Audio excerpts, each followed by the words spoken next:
Okay, everybody, there's no easy way to start today's show.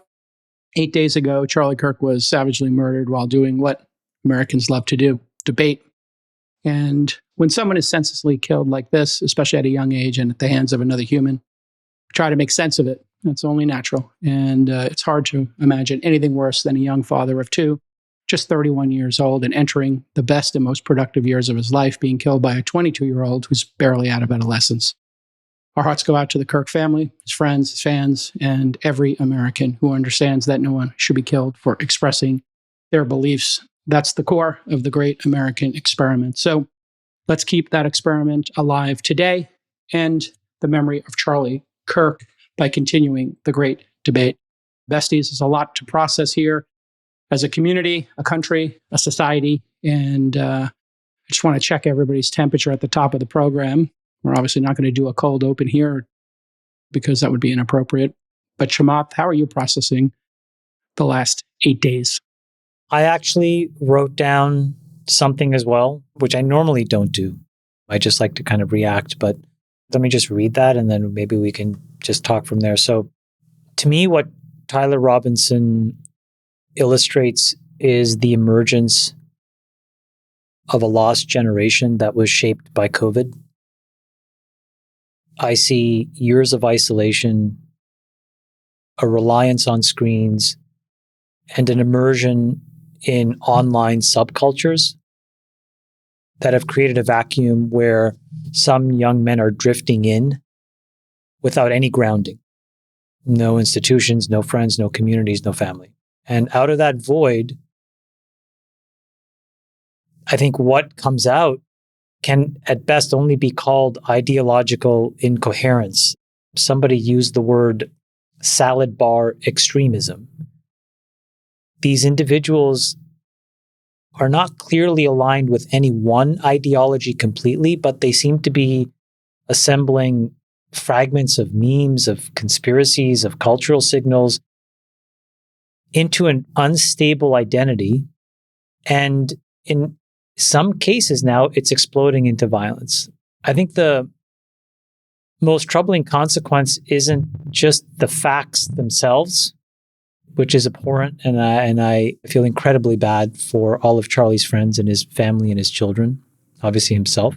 But beyond the act itself, there's an enormously chilling effect, I think, on public discourse. When you express an idea, it cannot be that then you risk becoming a target. Because the ultimate outcome of that is fewer people will then enter the public debate. And then what happens is the range of acceptable dialogue really narrows. And it only leaves space then for the most benign voices in the public square. And if you have that kind of anodyne discussion, I just think you have very bad outcomes for society. I've watched a lot of his content since he was murdered, and I'm still trying to grapple with why people could not shout the man down if they disagreed with him and instead shot the man down. And I think that that is a completely unacceptable response for what he thought. That's what It's well said. Freeberg, I think it wasn't his controversy, it was his effectiveness. He was too smart, too open, too honest, too willing to engage in discourse, too willing to debate. He was too effective in changing people's minds. And I think that's why he became such a cultural threat. And it wasn't necessarily the things he said, because there are people out there who say far more controversial things than Charlie. It's that he sounded sensible and he changed people's minds through his discourse. And as he changed people's minds, I think he became a real threat to the ideologies that he spoke up against. And I think that's why he was targeted. And it's obvious that if he wasn't as effective as he is, if he wasn't as smart, as empathetic, as optimistic, as honest, as direct as he was, he wouldn't have been a target, perhaps. And it was very sad. One of the things that we've seen is the power of going direct, sort of like what we did with this podcast. He went direct. He went to college campuses, but he also recorded it and put it on the internet. and millions of people saw it.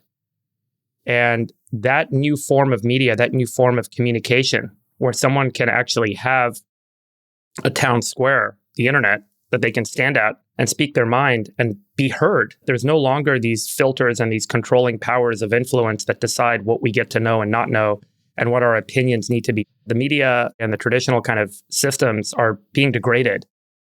I think it's important to continue that. And I think one of the things that I've been optimistic about, I was very sad and angry the day this happened. I called Chamath. I was actually tearful that day. But since that time, I think it's been amazing to see the optimism, not just from one side, but from a lot of different people from different backgrounds standing up and saying discourse is so important and re-underwriting this American process. So I'm very sad, but I'm very hopeful that people take this as a sign of how important this discourse is. Sachs, I don't know if you knew him, but obviously he was instrumental, I think, in the MAGA movement, the conservative movement, and moving so many young people over to it. Did you know him? Did you interact with him? What was he like? And how are you feeling 8 days into this? I know this is the second assassination attempt, third actually, in this recent political season, 2 on Trump and now this one. So this feels pretty dark. How are you feeling? Yes, Jason, I knew him and I considered Charlie a friend. I started doing his show, his radio show, a few years ago. He invited me on and I came on his show and he proceeded to have me back. I mean, I think I went on the show about half a dozen times. It was always on a wide range of issues, but usually when I was on his show, we talked about tech, we talked about things like censorship, we talked foreign policy. He was extremely versatile in the issues he could speak about. And you see that when he was speaking on campuses, he would really take on all comers and every possible issue would be thrown at him and he'd always have a well thought out response. But in any event, I always tried to say yes to him. I always moved things around my schedule when he asked me to come on the show. I just felt that he was a very positive person, very upbeat about the future. I think that he engaged in a very respectful type of debate with people. You see this on college campuses. He saw every opponent as someone that he could potentially persuade and convince to convert to his side. You know, there are clips of him going around where he explains that we all have to engage in dialogue in a democracy because the alternative when we stop talking is that we become enemies and eventually it leads to violence. And he was very concerned about the rise of assassination culture. He wrote about this months before his death. And so in a way, he almost, I don't think he saw his own death coming, but he definitely saw this disturbing rise of violence as the alternative to free speech and an open discourse. And he dropped out of college when he was 18 to start Turning Point. I mean, he was sort of a force of nature who put together this organization from scratch. And he would go on these college campuses and kind of put down his soapbox or tent and chair under a banner that said, "Prove me wrong." And he would engage people in conversation.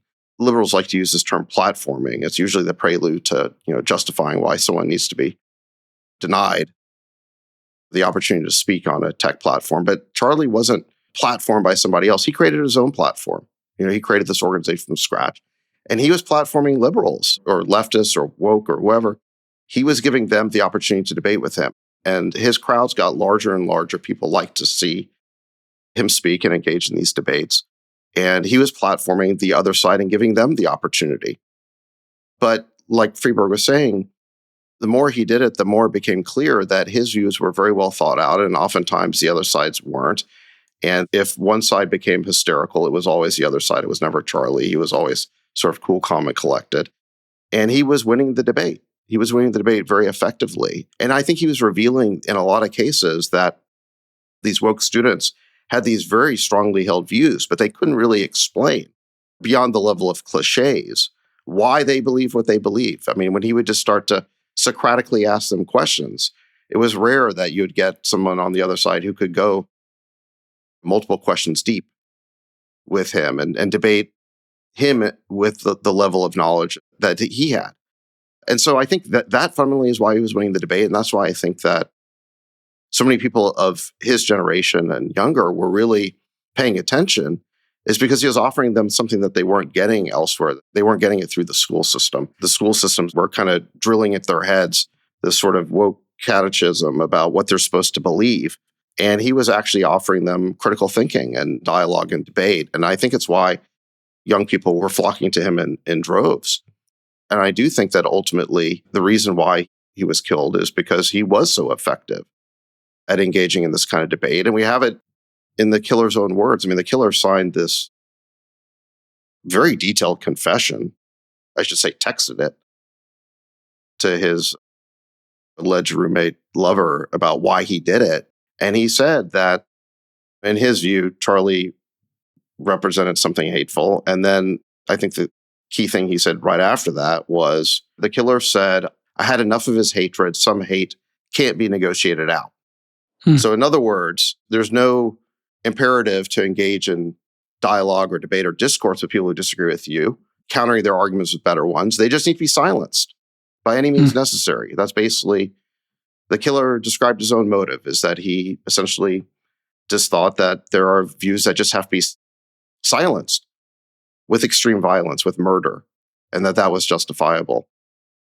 And I think this is what I think hit a nerve for the whole country. I mean, beyond those of us who knew Charlie and considered him a friend, and how much sadness and grief that we have over losing him, and for his wife and for his kids are going to grow up fatherless now. I think that we all felt that this was a huge invasion of the town square, of the marketplace of ideas. This happened on a college campus, which is supposed to be the ultimate marketplace of ideas. It's supposed to be the place where people engage in reasoned discourse to work out our differences. And so it felt like an assault on the citadel of democracy.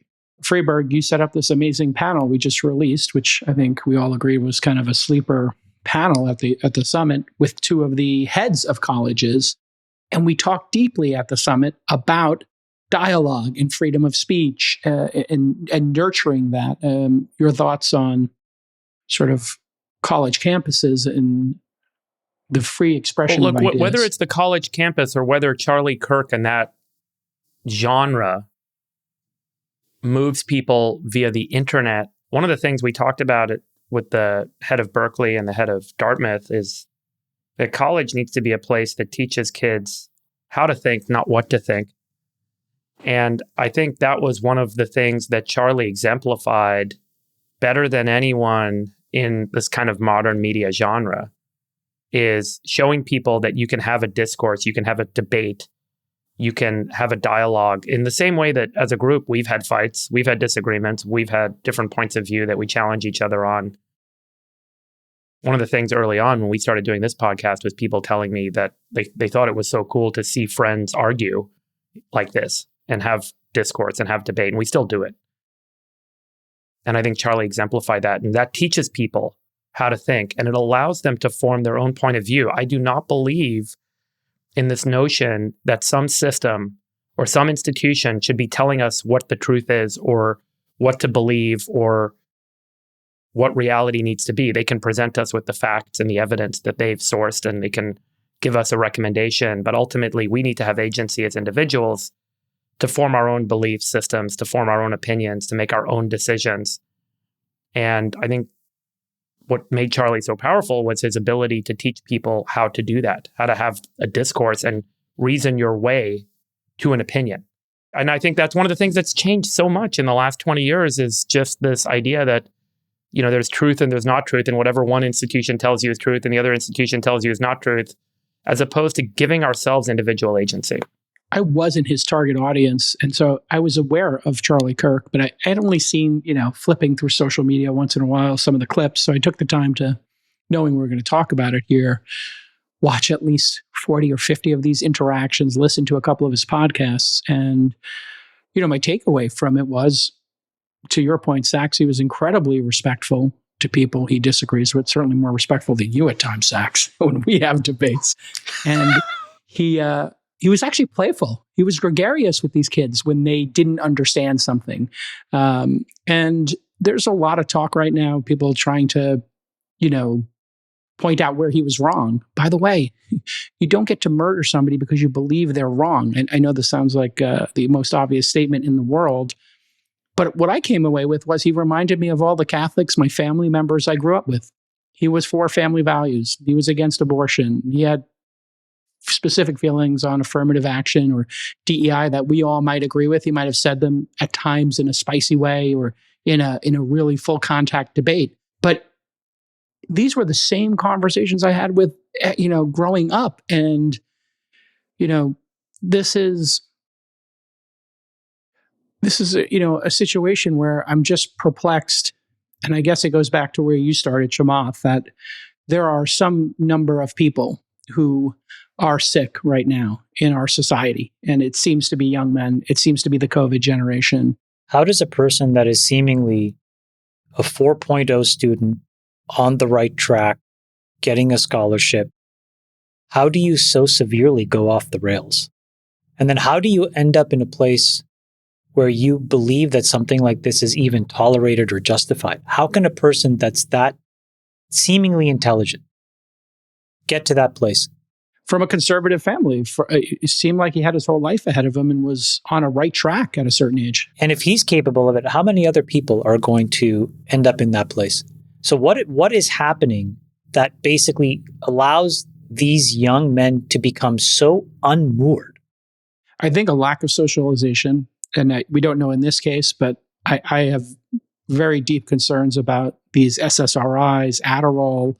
These kids have all kinds of mental health issues, and then they get put on a lot of different prescription drugs. We don't know if that's the case here, so I'm not speculating about that, but just talking about this generation in general.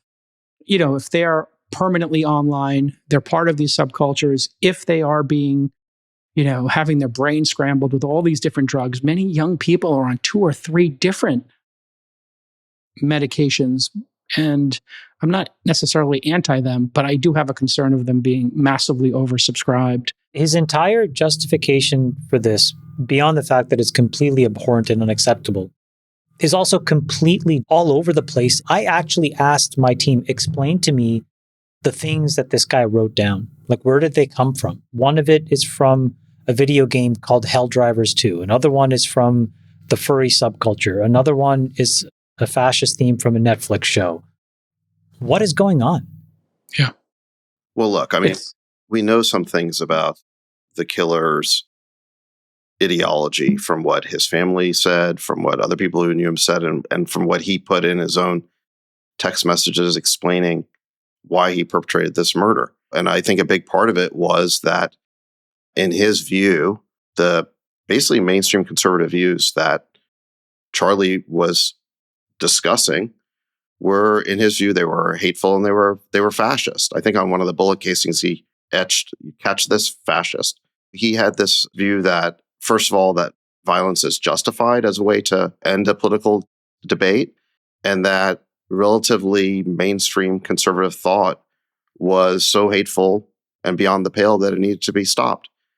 And I'd like to say that those views are so unusual that nobody else has them. But the truth is, if you look at the data, if you look at polling, you see that there's been a huge rise on the part of young people, and particularly on the left, although there's some on the right, but it's mostly on the left, that they believe now that political violence can be justified. Normal. Yeah. And so you look, there's been many different ways of getting at this. There was a study, I guess Rutgers University, the Social Perception Lab. They asked about whether the murder of Donald Trump or Elon Musk could be justified.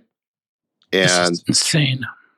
50% of left of center said yes. 14% of right of center said yes. Even that number is shocking to me. How could it be 1%? But obviously it's 3 times greater on the left. Then they asked about destroying Tesla dealerships and protests, whether that could be justified.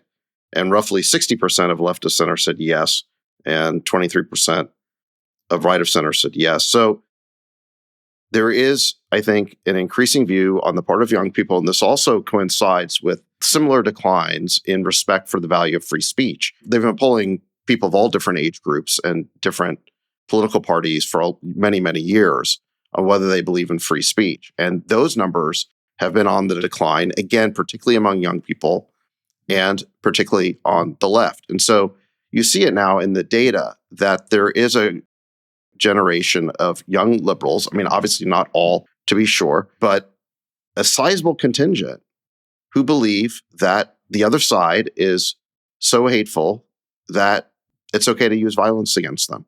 And then And yeah.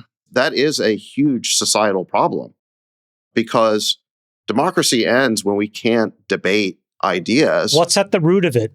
I have two things I think are at the root of this. I talked a little bit earlier about the medication that they're putting all these kids on, and I'm going to keep talking about it because we're talking about, upwards of 20% of kids have been on SSRIs or on Adderall or some stimulant right now.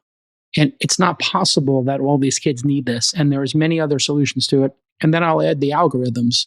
Not that an algorithm is responsible for the murder, but we are taking people down rabbit holes online. And in fact, Charlie's content was exceptional at engaging people, right? Short form, really interesting debates and all that kind of stuff.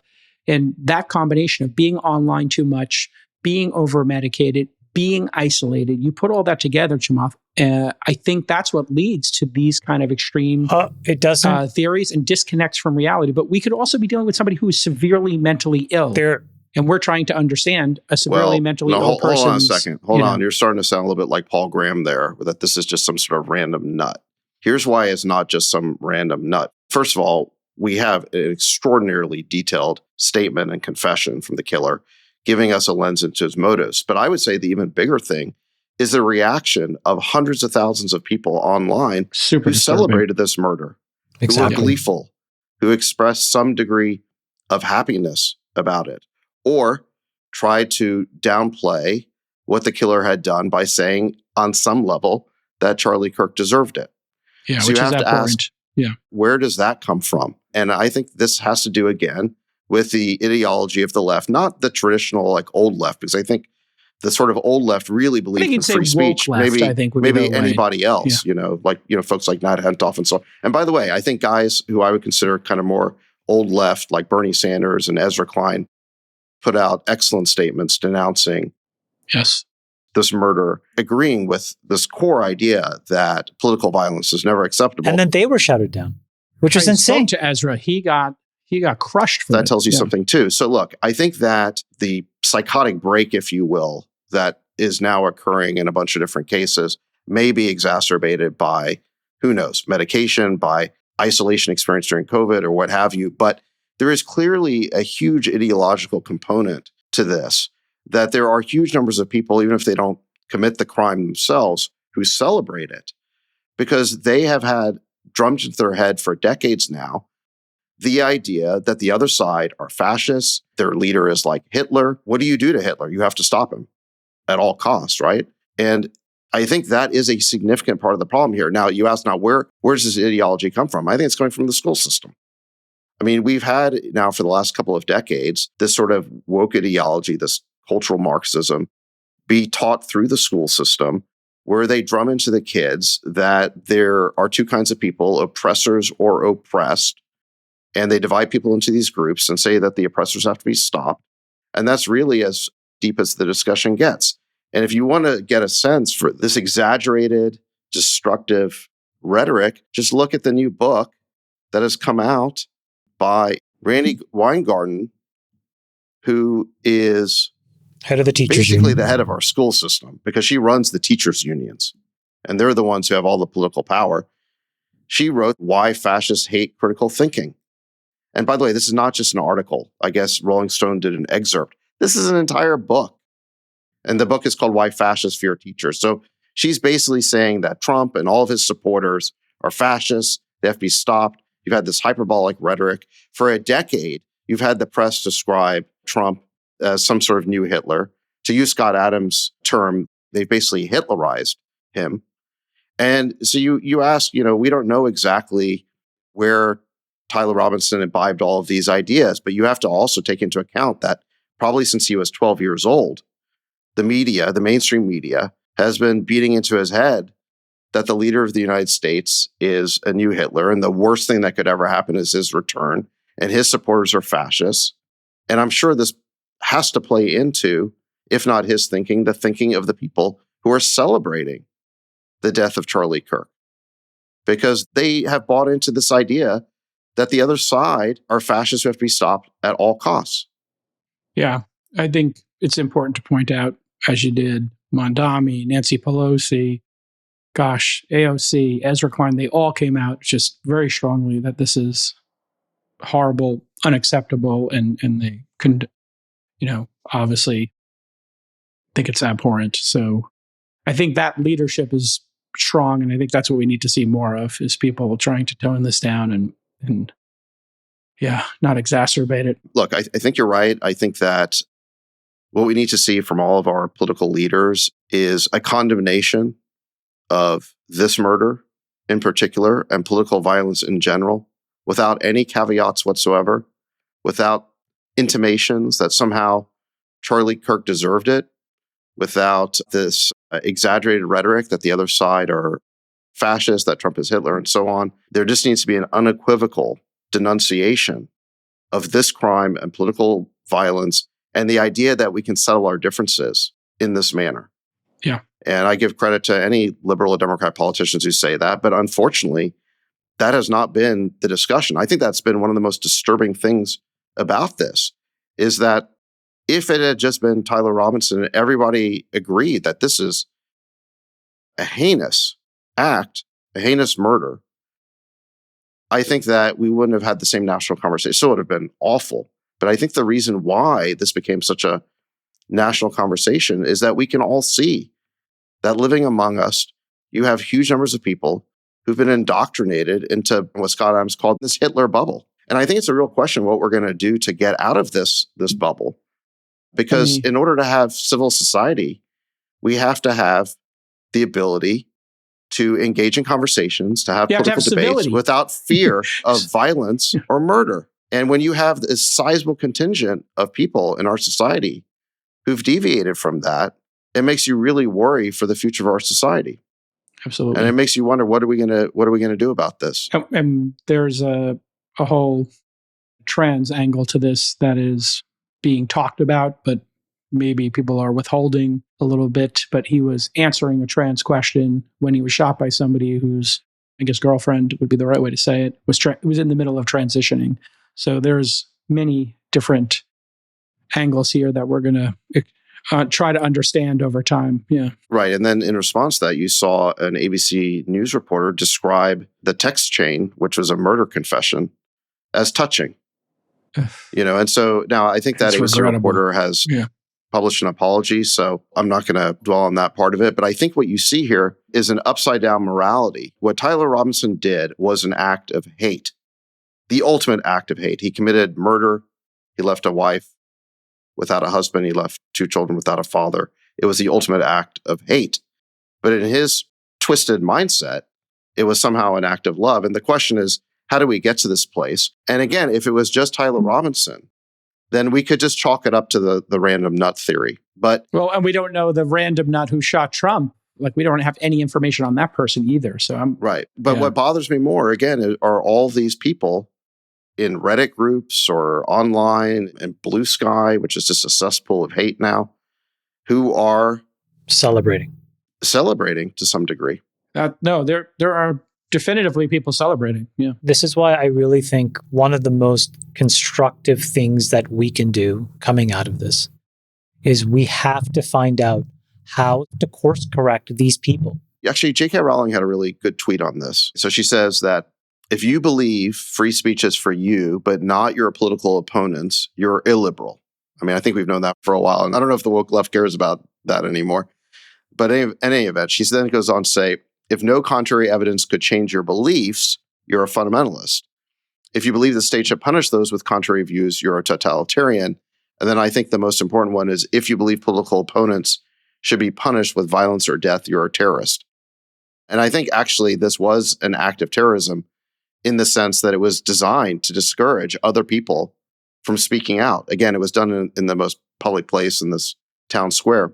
But I think what Rowling is getting at here is that in order for civil society to survive, we're going to need some sort of minimum standard of decency. I remember when we were in college, we used to have these like thought experiment type questions, which is how much intolerance can a tolerant society tolerate, things like that. And I think we have our answer, which is, listen, you can say whatever you want, but our minimum standard of decency in a society is that you cannot use violence to settle political disagreements. And if you cannot accept that, I mean, really, that should be the pledge. Instead of, frankly, Grover Norquist's tax pledge or even the pledge about deficit spending, I think we need a minimum decency pledge that political violence is unacceptable. And if you can't sign that pledge, you should not be participating in the discourse. I mean, the fact that you have to even suggest signing a pledge to not murder people you disagree with shows how far gone this all is, and how disturbing it is. That just should be something that is inherent in every human being in their operating system. You just don't murder people because you disagree with them. All right. It's obviously, this is an evolving story. We don't have all the answers here, but... Did you see the Jimmy Kimmel comments, and should we play those and talk about it? Yeah, I guess it's a pretty good segue here. Political discourse adjacent, related. The fallout from the murder of Charlie Kirk is going to stay with us for some time here. ABC has suspended Jimmy Kimmel from Jimmy Kimmel Live indefinitely after he made the following remarks, and pressure from the FCC and the affiliates of ABC. Here's the 15-second clip. We hit some new lows over the weekend with the MAGA gang desperately trying to characterize this kid who murdered Charlie Kirk as anything other than one of them, and doing everything they can to score political points from it. In between the finger pointing, there was grieving. And he goes on to show a clip of Trump. Yeah, but I think you also left out that sentence right after that where he says, there was grieving, but it was like a 4-year-old grieving the death of a goldfish. Yeah, so, pretty inappropriate comments, I think. And here's the timeline of it. So, because there was some thinking this could have been a MAGA person because the parents were conservatives, and during that breaking news, maybe that first sentence wouldn't be as off-putting or inaccurate as it seems to be. But he said it Monday night, and this was 3 days after we knew about the anti-fascist bullet casings that Chamath was referencing. Hey, fascist catch, etc. And this was one day after Utah's governor was very clear that this was a murderer who had leftist ideology. And one day after it was disclosed that Robinson had been living with a trans partner, which may or may not turn out to be relevant. You could totally be gay or have a trans partner or any of that, and may have nothing to do with this, or it could have everything to do with this. So we'll have to wait and see.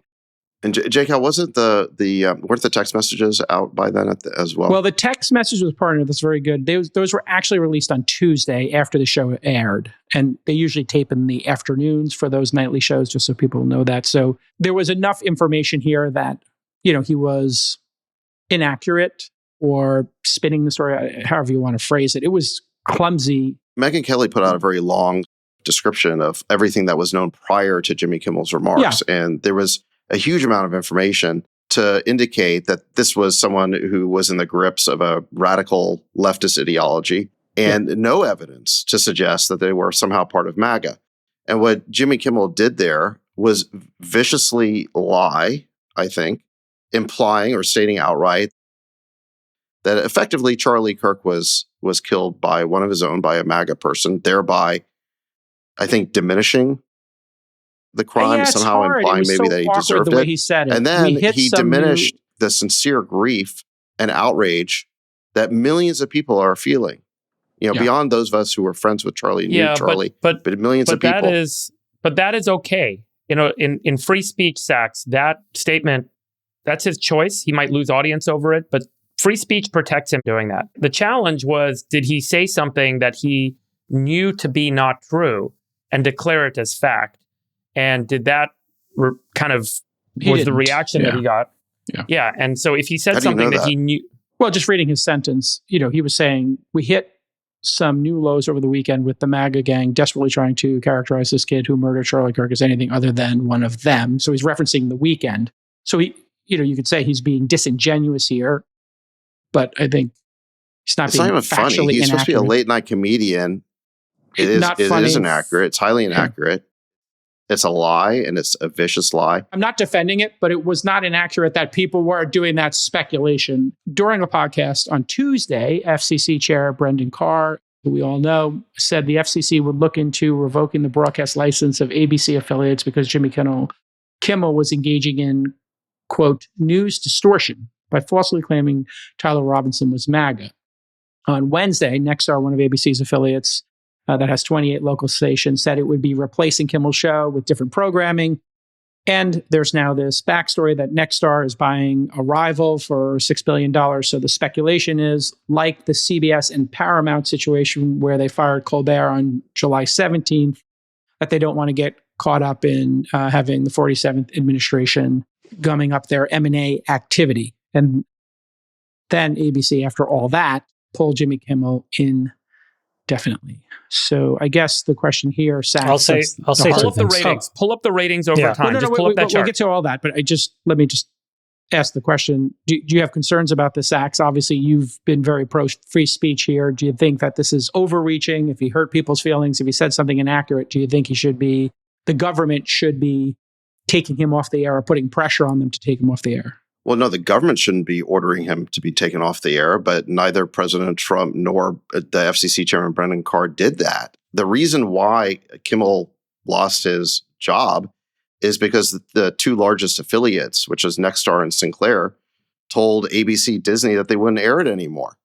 And I think part of this is due to the genuine offense at what he said, which, okay, I guess you can put the best face you want on it. It was false, and it was a flip way of describing something that was causing pain to millions of Americans. Nexstar called his remarks offensive and insensitive. That is true. And then Sinclair said that they're going to air a Kirk tribute in Kimmel's time slot on Friday. So look, I think this is about the affiliates, first of all, finding what he said completely offensive, but then secondarily, the truth is that I think there's a lot of opportunism in this, and this is really about poor ratings. Kimmel has even worse ratings than Stephen Colbert, who recently got canceled because his show was too expensive and not enough people were watching it. And I think that what's happening here is the ABC affiliates are, frankly, they're seizing an opportunity to rid themselves of this money-losing disaster, and they're getting back that hour of television for other things. The question is whether Carr should have said, we can do this the easy way or the hard way. These companies can find ways to change conduct and take actions on Kimmel, or there's going to be additional work for the FCC ahead. That's what I'm sort of referencing in terms of the government putting pressure on these folks to cancel him.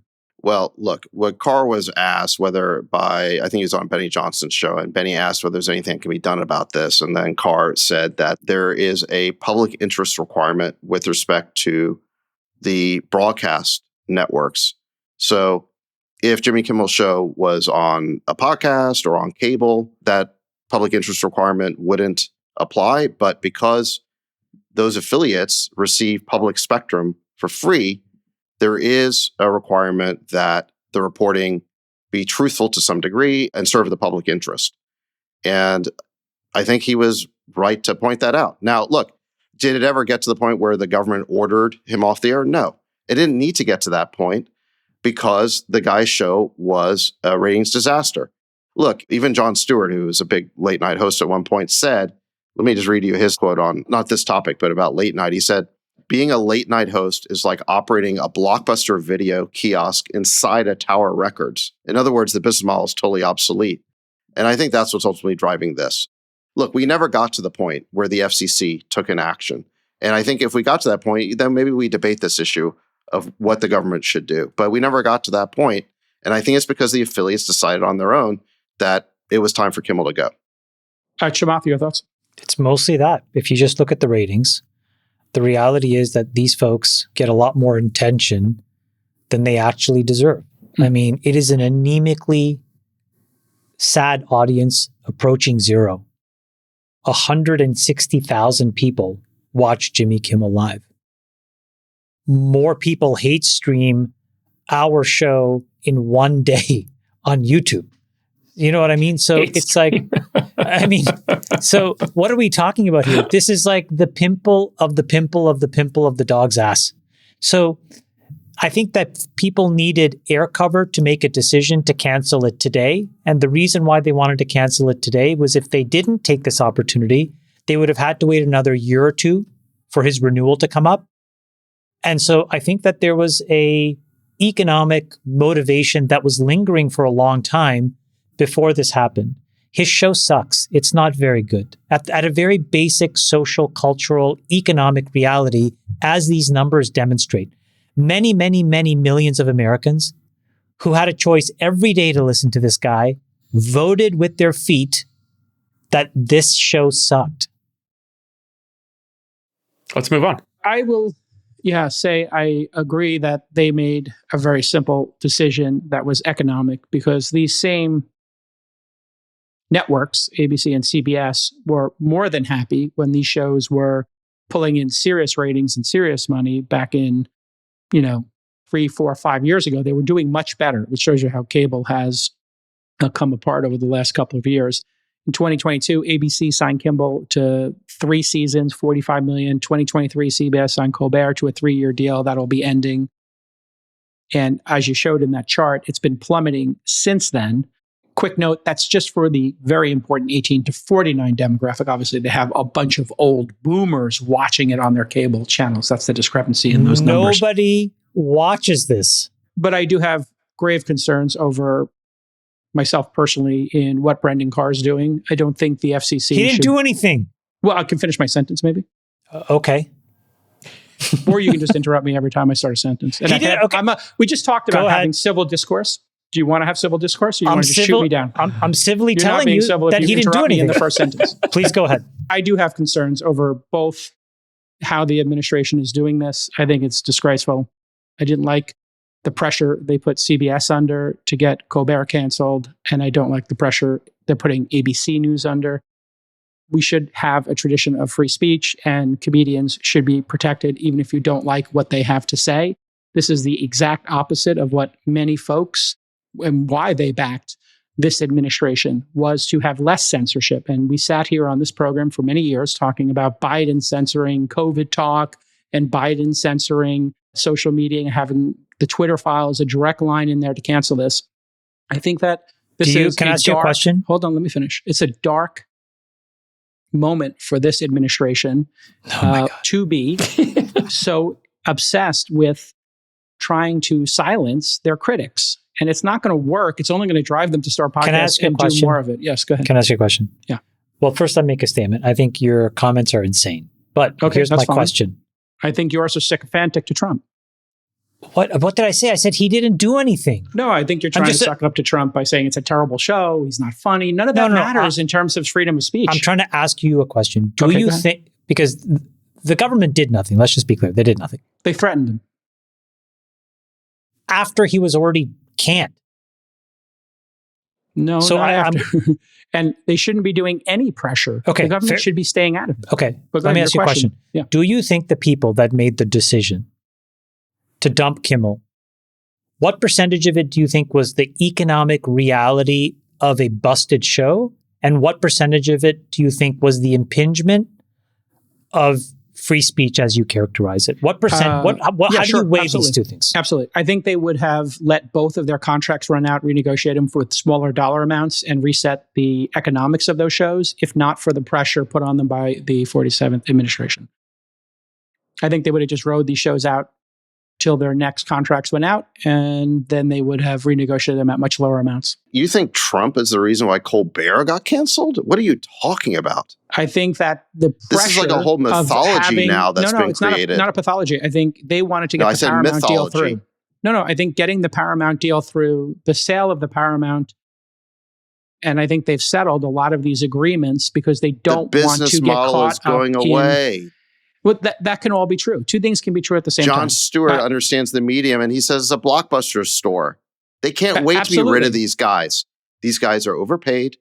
They're entitled because they're grossly overpaid. They think they deserve this. By the way, free speech does not mean you have a right to an ABC show. Sorry. You actually have to be able to get ratings. Yeah. You have to be talented. You have to be funny, which none of these guys are anymore. That's the reason they're getting canceled. And exactly. You know what they're talking about replacing Kimmel with? Not another late night performer. Celebrity Family Feud. Like they're going to replace it with a game show. That's what they're talking about replacing it with. Great show, by the way. Yeah. Great show.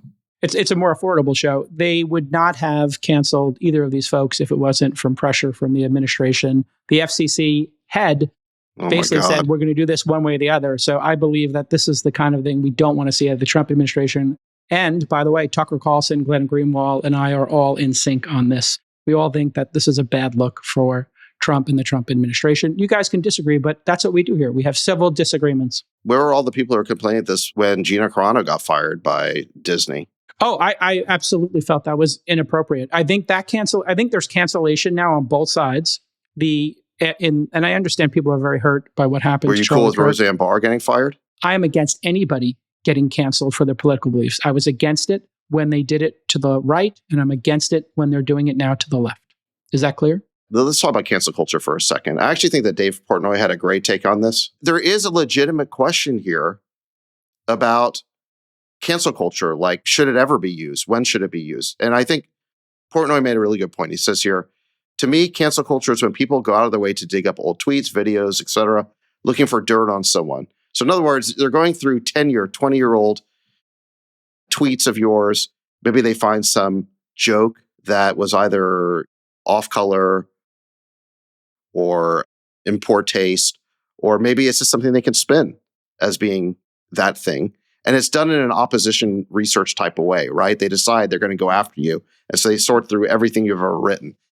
That's cancel culture, okay? He contrasts that with somebody who is on live TV basically saying something that a ton of people find offensive, rude, and dumb in real time. So in other words, this was not like opposition research. This was a spontaneous reaction to a deeply offensive and insulting and dishonest and false thing that Jimmy Kimmel said. And he already was on thin ice because his ratings are terrible and his syndicates want to get rid of him. And like Portnoy says, that is not cancel culture. That is consequences for your actions. And I think he's right about that. And I am a free speech absolutist. If Jimmy Kimmel wants to create a podcast and say all the types of things he said on ABC, I got no problem. That's his right. He will not be censored. He can do that. Okay. And my view on the whole public interest requirement is what we should do is just auction off all the network spectrum. I think it is a can of worms to basically say to all these broadcast affiliates that we're going to give you all this wonderful free spectrum, but then you got to uphold the public interest. It's way too debatable what that means. I do think it basically invites challenges to what could be free speech. So I think just get rid of the public spectrum. Just have an auction, and we don't need free public spectrum for broadcasters. I definitely anymore. agree with that. In the era of the internet, That's the solution. You do not need public spectrum anymore. I think that solution has a lot of positives beyond this issue. I think that what's should the best happen. use of that spectrum anyway? And just to go back to this idea of, look, if someone in real time is advocating for the murder of someone for their political views or for any reason, maybe that does justify a spontaneous outpouring where it should be reported to their employer, hey, this person is saying this thing. If they're dancing on the grave of someone, if they're praising that act of murder, I have to say that, again, I have a minimum standard of decency for civil society. And that minimum standard of decency is an unwillingness to engage in political violence or to celebrate political violence when somebody engages in it. Because otherwise, we're down the path of civil war. I think we all understand that. So I have to say that if someone's going to advocate for these views, I'm okay with there being a spontaneous reaction of people complaining about it. Yeah. And if that means that Jimmy Kimmel does a podcast instead of an ABC show in prime time, I'm okay with that. I think, the issue I have with any of these cancellations is when the president is asking the networks to cancel people during his, 17 time a day press conference and working with the gaggle, he's literally telling them, fire the last two. And then the FCC chair is telling them to fire them and that they'll figure out a way to do it. That to me is the height of putting pressure on these companies. And I think it's abhorrent. Okay. That's just my personal belief. You guys don't have to agree with it in this civil debate we're having here. Let's talk about Larry and David Ellison. They're making massive media moves, both in legacy and social media. Let's talk about the legacy stuff first. Paramount Skydance merger is basically a month old. And already CEO David Ellison, that's Larry Ellison's son, is looking to acquire Warner Brothers Discovery. As you probably know, they're run by David Zaslav. They own CNN, HBO, DC Comics, Discovery, a bunch of other brands. And that would put the Ellisons in charge of not just CBS News, which owns 60 Minutes, they would also own CNN. As everybody knows, Larry Ellison, big GOP donor in the past. And there also are reports, interestingly, that David Ellison wants to buy the Free Press from Bart Weiss for $200 million and put her in charge of CBS and 60 Minutes. That would be seismic in the news business. If you put those assets together, 200 million paid subs, HBO Discovery, 120 million paid subs right now. CBS reaches 80 million paid with Paramount Plus. And the Free Press is obviously niche and brand new, but they're growing. You got 136,000 paid subscribers and, almost 1 million followers across their social media. The second piece to this puzzle that's super interesting is social media. Oracle is now the heavy favorite to acquire TikTok. And Trump said that was going to happen as part of the US and China negotiations that are ongoing for trade. So what are your thoughts here, Friedberg? You wanted to talk about this. It's an interesting collection of assets coming under the Ellison umbrella. Is this strategic? Is this vanity? Is it a Nepo baby with a huge, blank checkbook? What are we seeing here? And what do you think? I mean, what do you do when you're worth a couple $100 billion and you're 81 years old and you're thinking about what legacy you want to leave behind, except to perhaps empower your kid to build the largest, most influential media company in history? And I think that's the story that's unfolding in front of us. Not to mention, I think that the TikTok deal and Ellison's role in TikTok is going to be instrumental in realizing potential future distribution. So if you think about the way media has evolved, it used to be kind of centralized studio-based production models, the old Paramount, the old Warner Brothers, et cetera. And then there's been a lot of streamers that have come on that started to syndicate that content and contract for production of content, like Netflix. And obviously Paramount Plus and HBO Max have their own streaming services to deliver their own content. But at the end of the day, there's kind of two big behemoths that each come at it from a different place. One is YouTube and the other one is Netflix. Netflix has historically been in the kind of scripted production or contracted production side, and YouTube in the social production side. The alternative to that might be this consolidated merger and TikTok. And now Larry Ellison's going to have a hand in both. And so there may be, and I do think that there's going to be this convergence between this kind of socially generated content platform like a YouTube, like a TikTok, and the high value produced content like the studios, like Netflix has been doing. And the reason is Netflix has had to compress margins on the content creators. And we talked about this at our summit last week, where a lot of the creators now that went to Netflix to get good deals or went to Amazon, they're all finding that the budgets are getting cut and that the only way these folks are going to get paid is like cost of production plus 10%, with cost of production getting squeezed and budgets getting squeezed by Netflix. So as a creator, you may actually make more money by taking your content to a bigger audience with sponsors or advertisers on YouTube. And so a lot of big time creators, by the way, the audience at YouTube is over 10x bigger than it is on Netflix. So Netflix is only paying to retain subscribers now. Subscriber growth is kind of slowed down a bit. At the end of the day, Netflix is just spending money on content to keep people on the platform. So if you take the incredibly rich content and production capabilities of HBO and all the Warner Brother Discovery media properties and production houses underneath this combined company, and you combine that with the direct-to-consumer distribution of TikTok, there may in the future be a merger between this media company and TikTok, or a deep commercial relationship where imagine going on TikTok and you can now get premium content for $10 a month or $2 an episode and watch all of your HBO shows in the TikTok app, or watch all of the Discovery shows or all of the other content that's available. So I do think that the distribution that has been delivered by this kind of social media model like YouTube and TikTok, combined with the premium model, may end up creating a real category killer that can challenge both YouTube and Netflix. And so I would kind of look at this story as like a beginning of an unfolding of something that may rewrite the entire media landscape. I mean, when you look back on it, Friedberg, Katzenberg was maybe ahead of his time with Quibi. He wanted to try to make this bridge between the two, and he just might have been too early or just didn't execute. Well, think about the network effects. What made TikTok so big and what made YouTube so big is the long tail of user-generated content. And that's what drove the audience, and that's what built the platform. And clips from mainstream, right? And yeah, well, then you can do the premium stuff on top of it. Yeah. But when you try and create premium content in a small way, like Katzenberg tried to do, it's very hard to build the audience to make the economics make sense. Yes. And the economics are really challenging already with premium content in the big players, as you can see with Netflix. They're compressing budgets. So I would argue that you really need to have them both to make the model work now, because the audience is so attuned to user-generated content. Here's what our partner Polymarket, shout out to my guy Shane, 84% Larry Ellison or Oracle, kind of the same thing here. They put a / acquired TikTok. That's up over 20 percentage points in the last couple of days.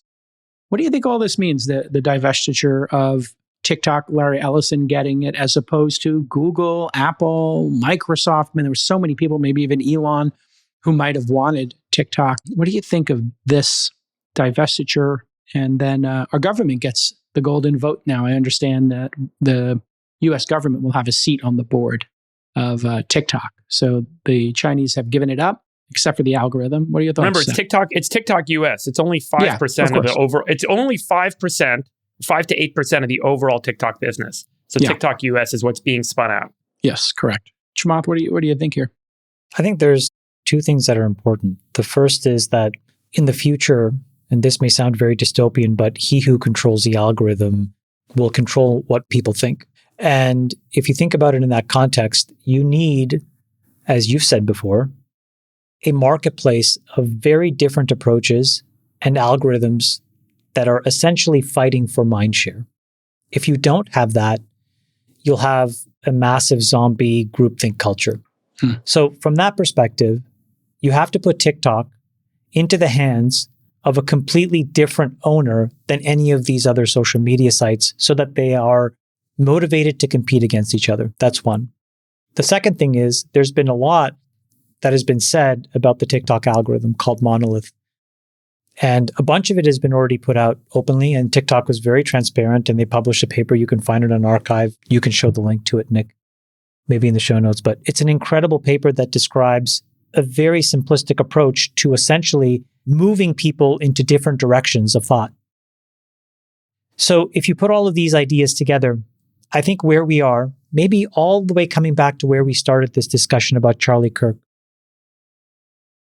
it is increasingly important to make sure that the overwhelming majority of how people get ideas is understood by the rest of the people.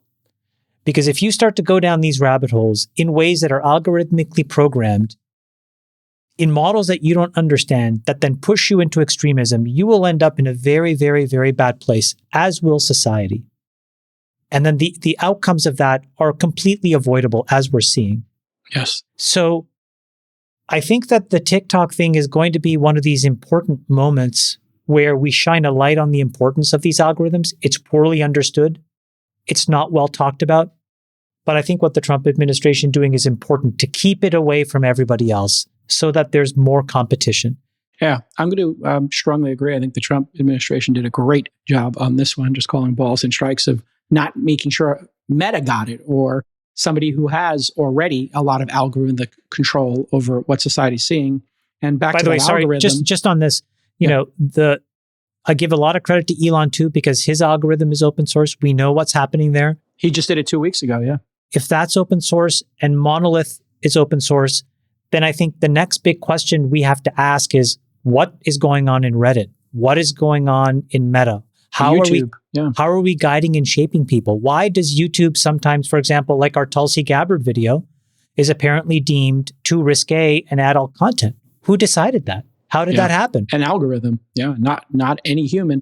And you know, the thing I think is important to start thinking about here is, as an industry, we're going to either need to regulate this ourselves or be regulated. I think that there should be regulation, and I'm not like super fan of regulation, that algorithms must be disclosed, and you must have the option given to you up front to switch your algorithm. There should be a BYOA, bring your own algorithm. There should be an algorithm store. And I talked to Elon about this publicly on X many times. If you could say, I want one that just gives me a chronological feed. I want one that is from the highest quality sources. And then you should be required to show what the default algorithm is doing. And if you don't do that, I think you should lose your Section 230 because an algorithm is more powerful than an editor at the New York Times or an editor at HBO or Netflix deciding what we see, deciding what goes on the homepage. The algorithm is a black box, and who knows who's controlling it. And then what happens in society when young men are pushed towards more and more fringe content, more and more dark content? Why not just have all this be transparent? Why not let people see? Unfortunately, they don't need to be pushed to fringe content. All they need to do is go to a school where the woke curriculum has been mainstreamed, and bingo, Randy Weingarten's foot soldiers are saying that conservatives are fascists.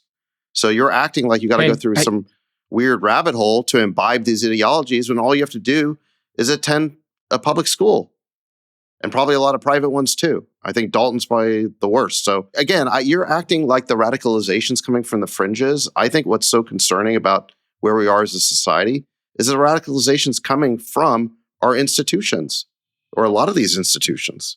You're not going to get an argument with me. I think these schools should be teaching, basic skills, and they should not be involved in the culture wars in any way. I don't think any parent is sending their kids there. And if you are a parent and you're in California, I would encourage you to figure out what they're teaching your kids. And here in the great state 100%. of Texas, it's quite totally agree. But hey, can I it's just quite ask, different here, by the way, and it's quite different here in the great state of Texas. I can tell you, having lived in both places with 3 kids. Yeah, I get it. And look, that's why a lot of people move to red states, because they care about that. So, but hey, did someone mention that our Tulsi video from All In Summit has been partially censored on YouTube?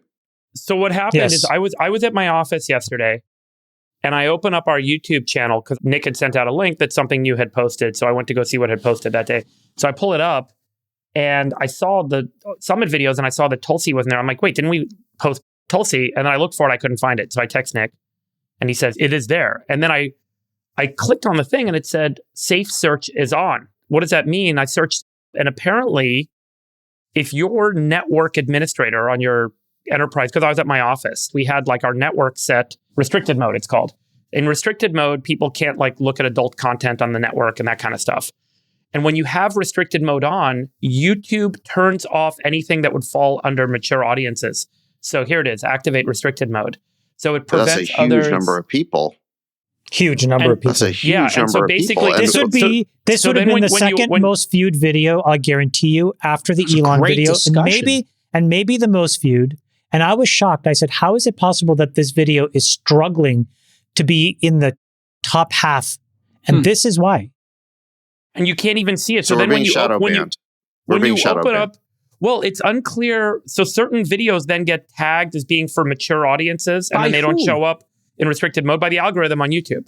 Oh, so it's the algorithm did it again. It wasn't people reporting it? I'll give you guys my theory. My theory is because the term Russiagate comes up and those sorts of terms. Russiagate. And I think those terms are triggers. If they're in the transcript, they're triggers to be under kind of safe mode. Debunking Russiagate. Right. But I don't think the algorithm do you think if it was a video espousing and promoting the Russiagate hoax that it would have gotten censored this way? It's a good question. I don't know. Yeah. I mean, we can test that by looking for other people discussing it. I mean, you mentioned Scott Adams earlier. He talks about it 17 times an episode. By the way, this is a government official in the White House who is the director of national intelligence, who is providing an interview on national intelligence and is being filtered out as being for adults only. Very weird. This is insane. It's insane. This is like when Trump, as the sitting president, got banned from social media. I mean, you're right. This is a public official describing intelligence, an investigation what she is doing. No, an investigation. Reading out an investigation. Their investigation. Yeah, I mean, putting aside the topic, it's a discussion. Who on earth would think that this is something that people shouldn't consume? Why is this being flagged adult? What's adult about it in any way? It makes no sense. Or it's for mature audience. Yeah, some definition around it. But I think that there's some keywords that triggered it without acknowledging or recognizing the algorithm. This is one of the points Chamath was making. We don't know how the algorithms work because the algorithms cannot determine that this is an actual government official and therefore should not be restricting access to the content. I don't know, man. AI's gotten a lot better in the last year. It seems like this would be an easy This could be some old stuff instruction in the to fix. Algorithm. Yeah. Here's what YouTube says about their filter. This helps hide potentially mature videos. No filter is 100% accurate. No shit. I wonder if it's also people. Here's the question is, with respect to the error rate, what percent of those videos are conservative versus liberal in their ideological Bernie bent? Sanders and Mondami getting the same treatment. If conservative content and liberal content are both subject to the same error rate, then, they have a leg to stand on, maybe. I still don't think they should be doing this, by the way. I mean, look, potentially mature videos should be about... I just want to add one technical thing here, and then I'll go to Ishmael. This could also be caused, I know in the past, by people reporting stuff they don't like. So people would do this report bombing, get 20 different people in a, Signal group or in a Discord group to go report this from different IP addresses and file the reports to then silence speech. That's so true. that happens too. Wait a second. Did Tucker and Cuban also get censored? That's a debate. I don't understand. Wait, what happened with that? Anyway, Neil, can you check this out and report back to us? This is customer support here. Go ahead, Chamath. You had something to add. The Tucker-Cuban debate was a perfect example of civil discourse. Yeah, there was a hug. I think this is an example. There was a famous media theorist. His name is Marshall McLuhan. And he had this quote, which is, the medium is the message, right? And what did he mean by that? He meant that the characteristics of the medium itself, meaning the way information is delivered, has a greater impact on society and individuals than the actual content of the message. What he's foreshadowing is the importance of these algorithms and these decisions that happen in the shadows, because the weight of those decisions have all of these downstream impacts. This is why they should be. Why can't I see my YouTube algorithm? I can confirm that Tucker and Mark Cuban also get filtered. This is insane. Well, basically, it's because Tucker and Tulsi are getting filtered. All right, listen, great segue here, because we didn't get to recap the summit, and we had, quite paradoxically, we had a real discussion about the importance of debate, friendship, and the process we try to do here and at the summit, which is let a lot of people speak and debate important issues, of which the Tulsi and the college university heads discussions, so many of these were important discussions, but people didn't see our recap. But just going around the horn here, great moments you felt were important or enlightening to you. Chamath, did you have a moment at the summit that, one of your amazing insights that you felt were particularly insightful that you want to share with the audience? I think the most important insights. I think the most important conversation there was the one with Tulsi. I really do. I mean, I think at a very basic level, why does America go to war? Why do we fight wars? Why are men and women being killed? Why? And it's the same thing with Charlie Kirk. I just get so agitated with this idea that a human being believes that they have the judgment to take somebody else's life. To me is incomprehensible. It's just so wrong. It's so immoral. It's just so wrong. And what she talked about and what she's exposing is the cascade of lies that causes an entire generation to lose tens of thousands of their brothers and sisters, to lose your son and your daughter. So yeah, it's that was the most important conversation we had by a country mile. Freeberg, you have a moment for you that was either entertaining, enlightening, or important. I'll let you take any angle on it. I would recount our wrap up that we did at the end of day 2. When we first started planning the content for the summit this year, I was actually thinking about trying to get a bunch of American speakers for day 1 and then a bunch of international speakers for day 2, where we could kind of contrast the American perspective from the global perspective and hear how does the rest of the world view the world and view America, and how does America view America and view the world. And it was hard to kind of get the scheduling right. So the way things kind of ended up getting scheduled out, we tried to cluster the conversations into different themes, but I didn't feel like we were going to get the orientation I was hoping for. And so we ended up having just a bunch of conversations.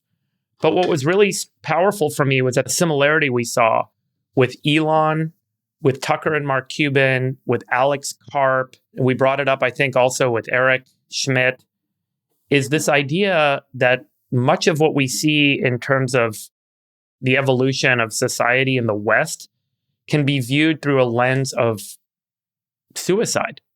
That the West may be committing suicide financially in our deficit spending, in terms of birth rate decline. So we're kind of destroying our dollar. We're destroying our head count because of the birth rate decline. And then this immigration policy issue where we're potentially destroying cultures, which was a topic that came up a few times. And perhaps even thinking about the Tulsi comments, destroying ourselves by thrusting ourselves into war and chopping our heads off. And then we heard a lot of optimism. We heard a lot of technologists. We heard a lot of folks talk about the options and the choice we have, and that we have a choice to kind of reverse these trends and kind of change how we're behaving as a society. And so it all came together as one long string. And we ended it with this idea that there's choice. And you have a choice to kind of go forward, or you have a choice to commit suicide. And then what really hit me was then we walk out, and then the Charlie Kirk murder happened. And so it created this emotional wrapper for me on the conversations we had, that there were a lot of people that are going to make different choices. And so I just wish we could do a summary of what it was like at the summit instead of each one of these talks standing on their own. They work well on their own.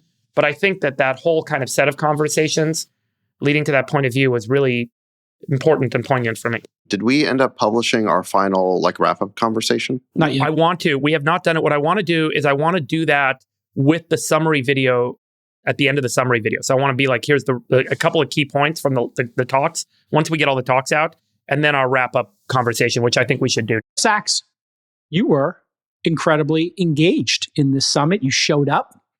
You were engaged.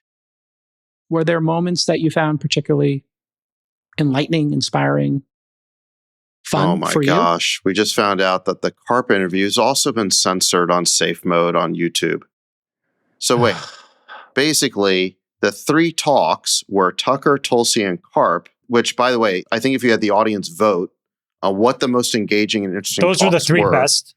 Those are up there. Yeah. And by the way, there are a lot of other really good ones, but those ones I think were the most captivating. I think the audience, you could see, was really engrossed. Animated. It could be because of Jason's point, which is that if enough people click report an issue, it gets put into that part of the algorithm. So yeah, we got to have to give a little grace to Danielle here. Oh, so who's the one who's doing all the reporting here? Who's weaponizing the YouTube reporting system? It's a bunch of tolerant liberals. It could be Putin. You never know.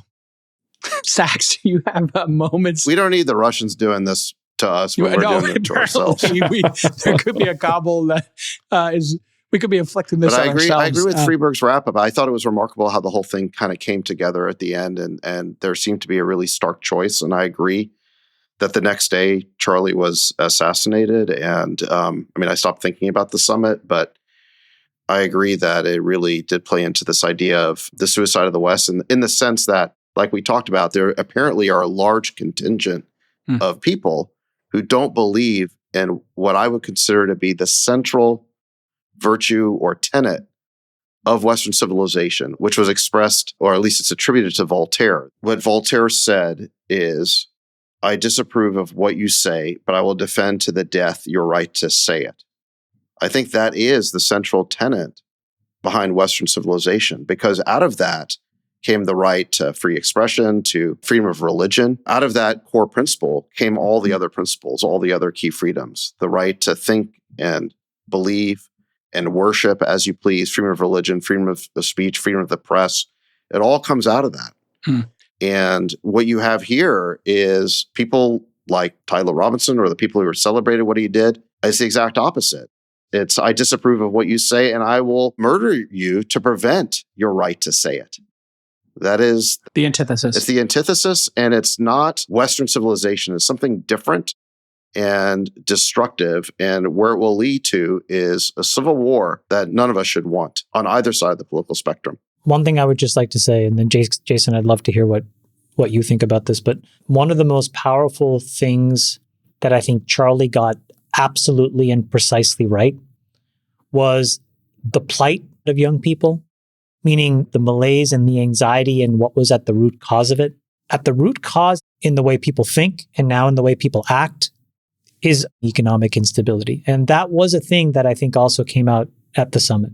And Charlie does a really good job of very precisely putting it into a box, what they're going through, the lack of home ownership, the overwhelming and just crushing debt the failure of the school system, the inability to find a great job, the hookup culture that takes people away from having a committed relationship, getting married, having children. There's a totality of issues that are really cultural. And I would just encourage people to go and find this out, because I think at the root cause of all of this is that I think that we need to sort of find a way to give folks a chance to believe in something. And if you don't, I think the algorithm will take you to a very bad place.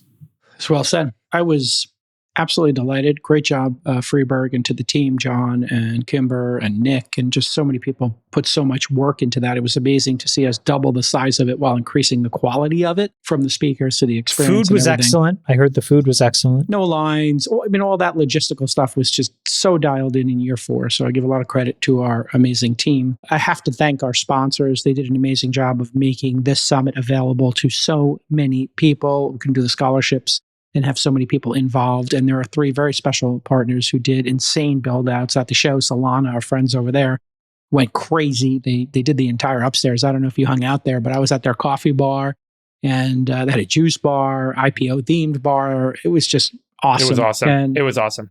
they hosted 2 of the dinners too, the public market and geopolitical dinners.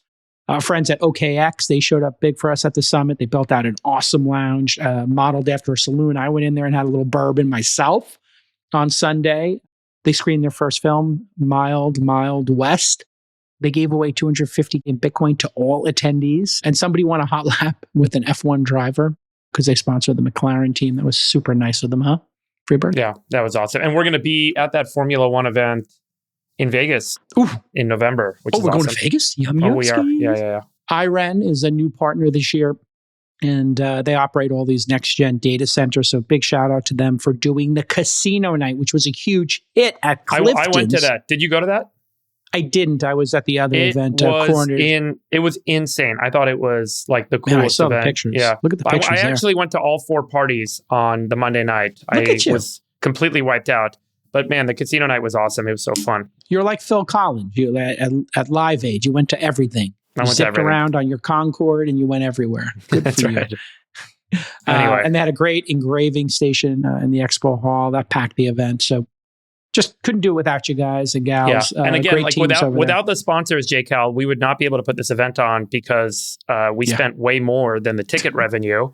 And we would not be able to have the scholarship tickets, which I think are really important. I remember in my early career, like I couldn't afford to go to a fancy event. And I think the scholarship and just opens us up. And you guys debated me about the scholarships for the first couple of years, and now you realize it's great. It's great to have that young energy, right? Yeah, anyway, sometimes J-Cal gets something right. Yeah. I really enjoyed having Joe Tsai there and talking about the China and America relationship not being one in which, we have to go down a prescribed route, that there could be off-ramps and there could be collaboration there. I thought Neil from YouTube, despite what we're talking about here today, I appreciate him coming and engaging us with the censorship issue. He got into it with USACs, and I thought that was very productive. I love the fact that people from this administration, Tulsi and Chris Wright, they were willing to engage in a vibrant debate. The Dartmouth and the Berkeley discussion on civil discourse is just so important, and they have such an impact on kids' lives when their brains are developing, as we talked about on this show. Rick Caruso on the management of our cities, I think, was amazing. And then, Tucker and Karp, they went right to some really hard discussions around anti-Semitism and the situation in Gaza. Also, these are very difficult things to discuss. This event was a celebration of debating hard topics. And for that, I am very thankful for my friendship with each of you and to have this amazing experience of the All In podcast, and most of all, the community. Meeting all of our, I won't call them fans. I think our friends, our besties in the audience. And what a great job, Freeberg, in accommodating the scholarships. I know some people get bent out of shape. Oh, you gave somebody a scholarship, whatever. We got a lot of young people in there to experience it as well as the people who could afford the tickets, et cetera. And I'll say, what a crazy, joyful moment at the end when Diplo played. And 3 of us were on stage dancing and just celebrating with our kids and friends. I was having another seizure, but thanks. Yeah.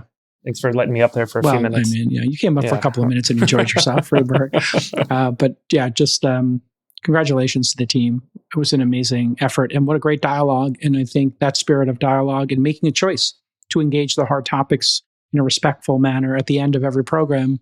Chamath says, "Love you, besties," and Sachs gives it back at you.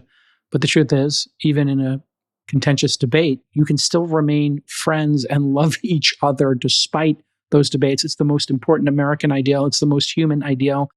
And it's, dare I say, I'm not a Catholic anymore, but I remain a Christian is one of the most Christian ideas. And I know that was a major part of his faith, was a major part of Charlie's life and his legacy.